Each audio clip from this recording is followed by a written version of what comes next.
বাংলাদেশ ও ভারতের দ্বিপাক্ষিক সম্পর্কের দীর্ঘ ইতিহাসে এমন জটিল সংকট বিরলই বলা যায়।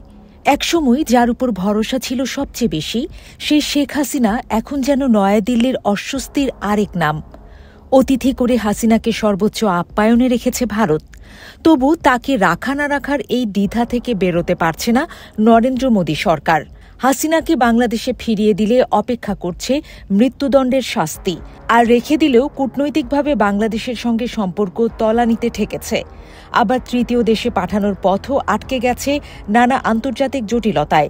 ফলে ভারত ও হাসিনার সম্পর্ক যেন গলায় আটকে থাকা কাঁটার মতো। এই সংকটে চরম বিব্রত নয়াদিল্লি।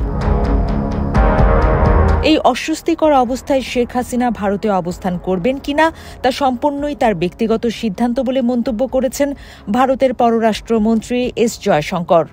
তবে এমন কথা বললেও ভেতরের অবস্থা অন্যরকম। জয়শঙ্কর এও বলেছেন, শেখ হাসিনা যেই পরিস্থিতিতে এখানে এসেছেন সেটি মূল বিষয়, তবে তার সিদ্ধান্ত তাকেই নিতে হবে। শেখ হাসিনা দিল্লির কাছে সাময়িক সময়ের জন্য আশ্রয়ের অনুমতি চাইলেও দেশটিতে 1 বছরের বেশি সময় ধরে অবস্থান করছেন তিনি।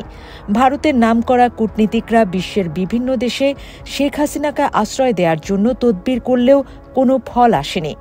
কূটনীতিতে বিশ্বজুড়ে ভারতের একটা জায়গা থাকলেও শেখ হাসিনা ইস্যুতে এখন পর্যন্ত কিছুই করতে পারেনি তারা। ফলে হাসিনাকে সুরক্ষা দেওয়া ভারতের দুর্নামের বিষয় হয়ে দাঁড়িয়েছে। কর্তৃত্ববাদী শাসনের কারণে শেখ হাসিনা থেকে আগেই মুখ ফিরিয়ে নিয়েছে পশ্চিমা দুনিয়া। পশ্চিমা কোনো দেশই তাকে আশ্রয় দিতে চাচ্ছে না। তার উপর এরই মধ্যে তিনি মৃত্যুদণ্ডপ্রাপ্ত।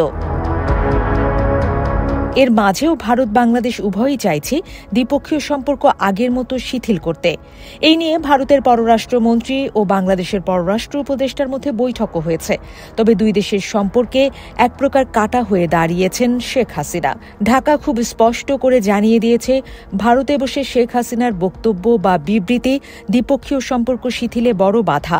প্রায় বাংলাদেশ নিয়ে নেতাকর্মীর সঙ্গে তার দিক নির্দেশনামূলক ও আক্রমণাত্মক কথোপকথন ফাঁসের ঘটনায় বিরক্ত বাংলাদেশ, তা বিশ্বের কাছে প্রশ্নের মুখে ফেলছে ভারতকে।